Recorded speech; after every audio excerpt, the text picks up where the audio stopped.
On the other side of the lake, the crowds welcomed Jesus because they had been waiting for him.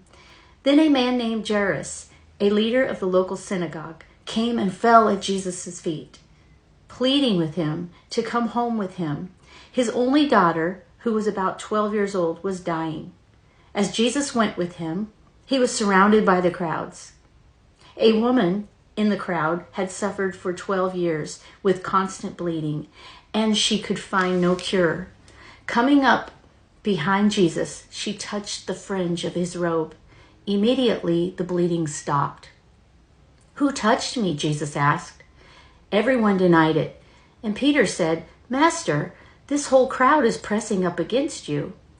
But Jesus said, "Someone deliberately touched me, for I felt healing power go out from me." When the woman realized she could not stay hidden, she began to tremble and fell to her knees in front of him. The whole crowd heard her explain why she had touched him and that she had been immediately healed. "Daughter," he said to her, "your faith has made you well. Go in peace."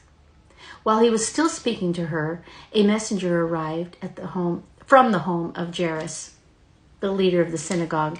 He told him, "Your daughter is dead. There is no use troubling the teacher now." But when Jesus heard what had happened, he said to Jairus, "Don't be afraid, just have faith, and she will be healed." When they arrived at the house, Jesus wouldn't let anyone go in with him except Peter, John, James, and the little girl's father and mother. The house was filled with people, weeping and wailing, but he said, "Stop the weeping. She isn't dead. She's only asleep." But the crowd laughed at him because they all knew she had died. Then Jesus took her by the hand and said in a loud voice, "My child, get up." And at that moment, her life returned, and she immediately stood up. Then Jesus told them to give her something to eat.